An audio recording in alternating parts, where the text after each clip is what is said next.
My wife and I both love adventures.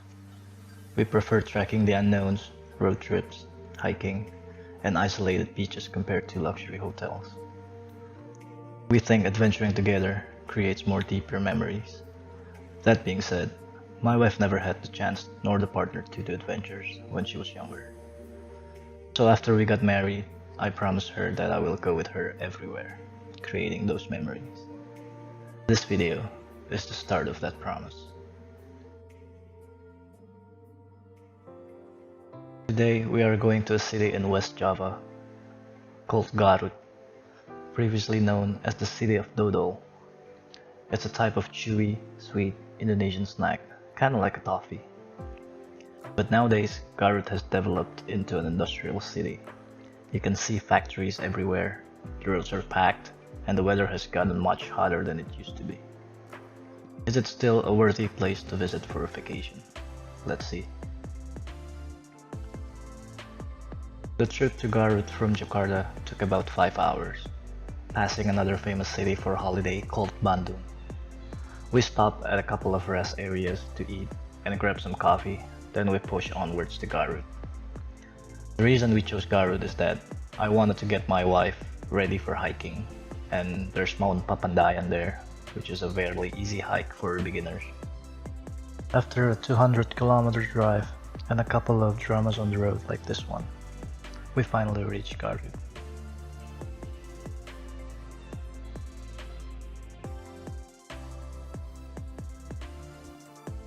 We went straight to our hotel, Hotel Cahaya. It cost $35 to $50 for the hotel rooms and $80 for villas like ours here. Overall, it's very nice, cozy, and clean. The next day after breakfast, we went to Talaga Bodas, a beautiful volcanic crater in Garut located at around 1,500 meters above sea level. Do be careful if you're visiting Talaga Bodas, because some of the roads heading there were not even paved, and a lot of damaged ones as well. It was quite alarming as many of those roads were pretty steep, because you are climbing a mountain after all. After a few minute hike, we reached Talaga Bodas, and I have to say it's really beautiful. You can smell sulfur in the air, and there's a hot spring nearby. There's also a campsite on the other side of the crater if you're looking for some quiet and cool air. After spending some time just chilling in peace, we decided to go back down, but we made a quick stop at Kebun Mawar, which translates to Rose Garden. The garden was obviously very well taken care of, but sadly, there were no roses blooming. Also, there's nothing special there, but I reckon it's a great place to bring kids. As the day went dark, we made another stop for coffee and dinner before heading back to our hotel. Surprisingly, the coffee was really great, and there were a few keto-friendly food that were absolutely delicious. After enjoying our coffee the next day, we rented a car to go to Mount Papandayan because we didn't want to deal with bad roads again. After about 2 hours driving from Garut, we reached Mount Papandayan's base camp where we met our guide. My wife was very excited as this is her first hike, so we started immediately. Mount Papandayan is known for its Edelweiss Garden on its summit, 2,665 meters above sea level. On average, the hike will take around 3 hours and another 2 to 3 hours down. About halfway to the top, we arrive at a famous spot for photo shoots called the Dead Forest. It's a collection of dead trees that were swept by the eruption 200 years ago. Sadly, a lot of campers and locals often took those trees for campfires, reducing their quantity significantly. It's just another proof for the negligence of Indonesian government in conserving nature and tourism. As we climb higher, leaving the dead forest, Lynn was getting tired, so we had to make a couple of stops. I was tired too from the scorching heat. We picked the wrong time to hike, as it was almost noon. After resting, we pushed on into a more lush area where it's cooler. But to say this mountain is for beginners isn't exactly fitting. Just before reaching the summit, there were a couple of places that you need to climb for a bit. It's not going to be easy for anyone.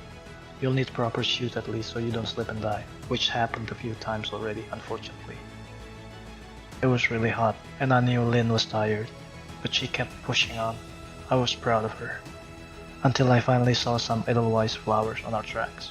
I realized we've reached the top.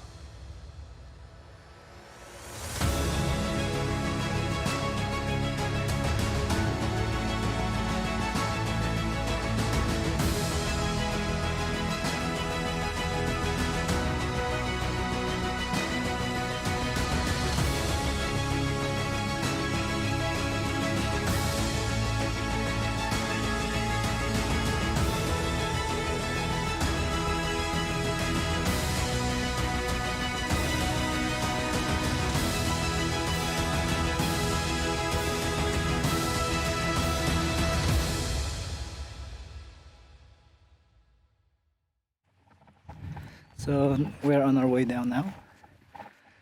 It was a beautiful place and it's a bit tiring, but if you have a guide, it'll make things easier for you. And we're also supporting the locals, right? And I really think Garut is still worth the visit. It has beautiful mountains, great food, friendly locals, hot springs. It's perfect for adventures or just relaxing with your family. I hope you guys enjoyed the video.